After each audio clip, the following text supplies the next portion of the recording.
Bismillahirrahmanirrahim. Assalamualaikum warahmatullahi wabarakatuh. Sahabat, jangan lupa yang belum subscribe, like, komen, dan share video ini dan bantu video ini ataupun channel ini. Mudah-mudahan channel ini cepat berkembang. Amin ya robbal alamin. Dan semoga para sahabat semuanya selalu diberikan kelimpahan berkah oleh Allah Subhanahu wa taala. Amin amin ya robbal alamin. Baik, sebelum memulai penulisan video ini, alangkah baiknya kita mengirim bersalawat ke Kanjeng Nabi Muhammad SAW.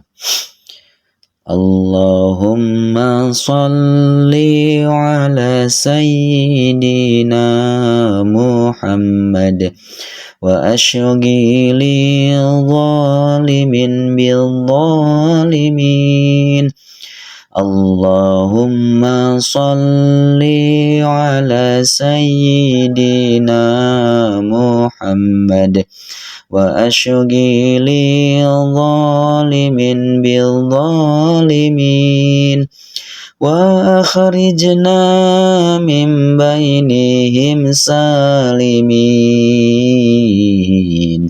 wa ala alihi wa sahbihi ajma'in. Allahumma shalli wa sallim wa barik alaih.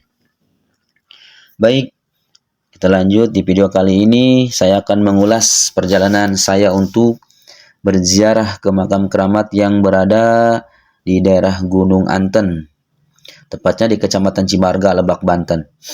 Perjalanan menuju tempat ini lumayan ekstrim dari segi jalan dan tanjakan, tapi alhamdulillah dari segi jalan yang saya lalui lumayan tidak terlalu jelek.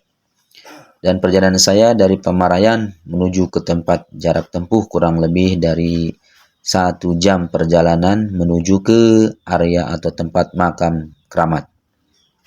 Dan akses masuk ke makam atau keramat untuk kendaraan roda 2 ataupun roda 4 tidak bisa langsung masuk ke makam karena akses menuju ke makam tidak bisa dilalui oleh kendaraan. Jadi biasa kendaraan roda 4 ataupun roda 2 bisa dititipkan di rumah warga di area kampung sekitar. Baik, di video kali ini saya sedikit akan membedah tentang sejarah keramat yang ada di Gunung Anten. Menurut penjelasan warga atau juru kunci di area makam tersebut, Gunung Anten sebelumnya bernama Timbang Anten. Mendengar penjelasan itu saya pun makin penasaran dengan sejarah Gunung Anten karena pikir saya Gunung Anten merupakan sebuah gunung, namun ternyata bukan. Dan yang membuat saya terkesan dengan objek wisata Gunung Anten tersebut yaitu keramahan warganya, suasana pedesaan dengan kearifan lokalnya masih cukup terjaga. Setelah menempuh perjalanan selama kurang lebih 8 menit dengan berjalan kaki dengan melewati sebuah jembatan gantung hasil pembangunan swadaya masyarakat, akhirnya kami sampai di tempat lokasi penziarahan. Sebelum ziarah, saya ditemani sahabat dan juru kunci orang sekitaran makam. Menurut penuturan warga, konon sekitar lokasi makam adalah tempat berkumpulnya para pejuang kemerdekaan. Di lokasi itu juga terdapat 44 petilasan, salah satunya tokoh yang bernama Nyimas Inten, Ki Buyut Eyang Jaya Sakti, Ki Buyut Eyang Langlang Buana, dan Ki Buyut Lodaya. Dan para warga sangat antusias menyambut para wisatawan yang berkunjung untuk berziarah ke makam tersebut. Dan yang ziarah menurut penuturan warga, para peziarah yang datang ke tempat ini dari berbagai daerah termasuk Tangerang, Serang, Pandeglang, dan termasuk saya dari Pamarayan. Khususnya daerah Banten dan luar Banten. Yang saya prihatin di tempat ini adalah akses jembatan yang menuju ke area makam atau keramat yang sangat rapuh untuk dilalui, yaitu sejenis dari tali seling dan beralaskan papan dan bambu yang sudah rapuh.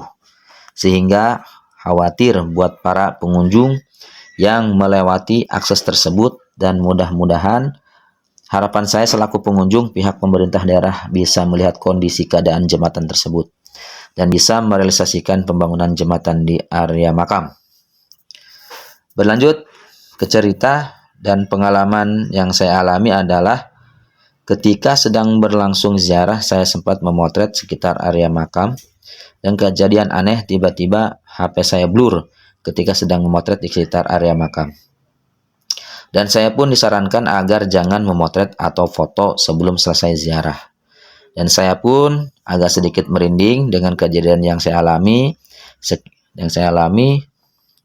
yang mana saya alami itu, Masya Allah, saya juga kaget ketika mau memotret, tapi si kameranya blur. Apa karena itu kamera saya yang rusak ataupun asli dari penghuni ataupun penjaga di keramat tersebut.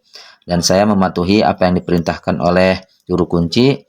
Saya laksanakan, jangan memotret sebelum berziarah selesai.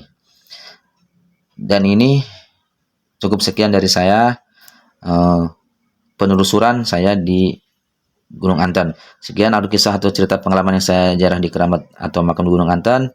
Sekian, terima kasih. Mohon maaf jika ada cerita ataupun alur cerita yang salah ataupun kurang ataupun kurang tepat yang saya ceritakan. Ini yang sebagaimana yang saya alami dan yang saya rasakan ketika saya berziarah ke makam di Gunung Antan tersebut. Mohon maaf sekali lagi, mudah-mudahan video ini bermanfaat. Assalamualaikum warahmatullahi wabarakatuh.